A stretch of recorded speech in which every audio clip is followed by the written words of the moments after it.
I love telling stories, right? Who doesn't love a good story? This week, the sermon is tell the story of Jesus. One of my favorite things in the world is going with good friends to a good dinner, telling good stories, right? I mean, what's more exciting than a friend across the table with some good food saying to you, do you remember when, ... And you get all excited about the story. We're gonna rehearse, review, revisit like childhood memories or recent memory, and we all laugh and have a good time. So much of life, so much of the texture and the depth and the beauty and the majesty of life is in storytelling. And the truth is, the story of Jesus is the greatest story ever told. And you know what's amazing? A friend of mine recently said, even if the story of Jesus was fiction, it'd be the greatest story ever produced. But the truth is, it's a true story. It's the truest story in the universe. I love to say that life really is the story of God. That is all it is. It is the story of God. The hills, the valleys, the rivers, the lakes, the mountains, the animals, the continents, the countries, the seas, the lakes, the rivers. I think I already said lakes and rivers. They're all because of Him. It is His story, and the centerpiece of His story is you.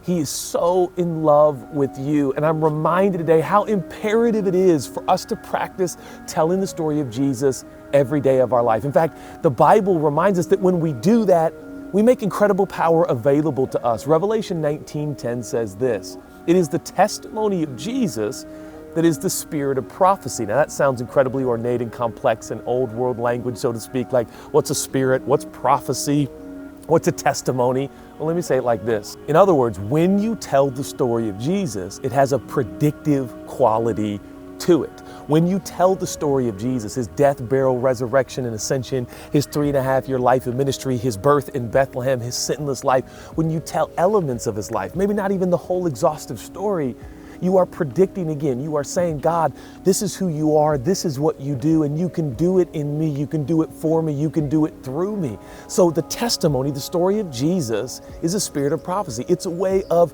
predicting. I want to share with you 3 dynamics that happen when we tell the story of Jesus one to another. Number 1, when you tell the story of Jesus to someone, you are persuaded again beyond your pain. I'm not saying that the pain that you're facing or the pain that you're experiencing is minimized, eliminated, or eradicated, but it is transcended through the extraordinary persuasion of God. My favorite definition of faith is divine persuasion. When God persuades us again, you know, one of the primary ways God persuades us is by us recounting, verbally saying and telling the story. We're persuaded again that in the midst of our pain, in the midst of our challenges and our difficulties, and there are so many today in 2021, we are persuaded again that God's in control, God's in charge, God will never leave us or forsake us. And again, we are persuaded and reminded in the midst of our pain and our plight and our challenge, God is here, He's present, and He loves us. You know, one of the other things when you tell the story of Jesus is you predict your future again. That's right, you predict your future again. Are you leery and weary of the future? Are you like me in 2021 thinking to yourself, what is the future going to look like? What is the future going to look like for my 16 and 14-year-old, for college, for their future, for their occupation?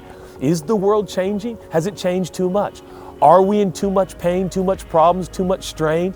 Are they going to have a promising future? Are they going to experience the fullness of life? Or is the future so unprecedented and unpredictable that we just sit around and worry and wring our hands wondering, is it going to work? Do you know, when you tell the story of Jesus, you are anchoring yourself again to the absolute transcendent truth that is true today and is true tomorrow. For instance, tomorrow you're fully forgiven. Tomorrow you're fully loved, and tomorrow you are completely free.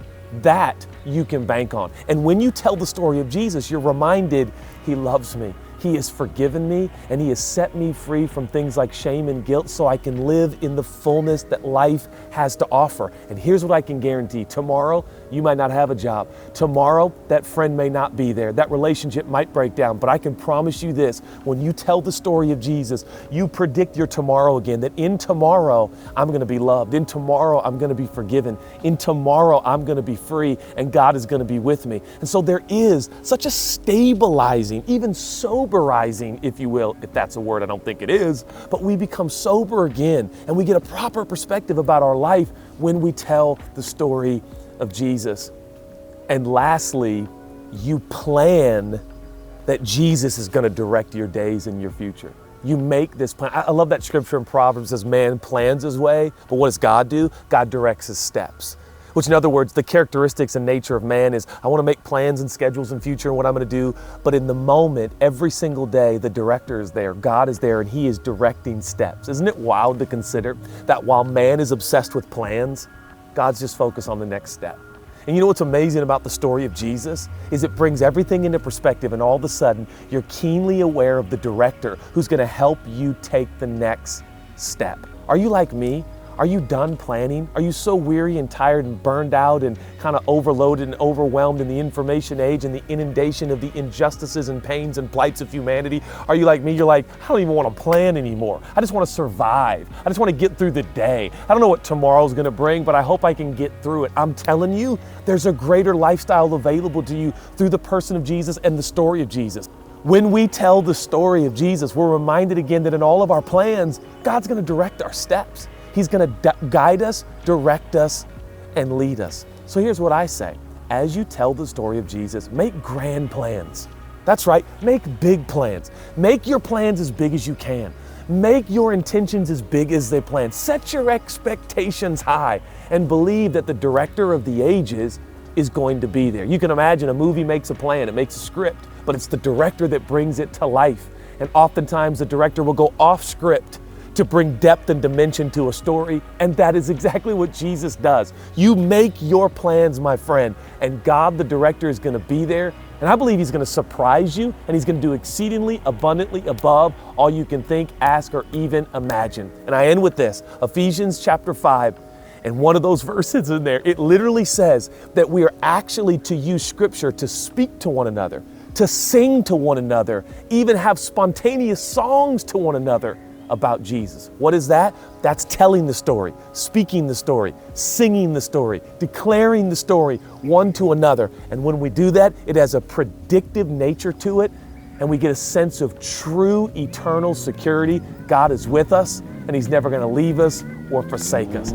I hope that this short church, episode 4, is an encouragement to you. Thanks for watching.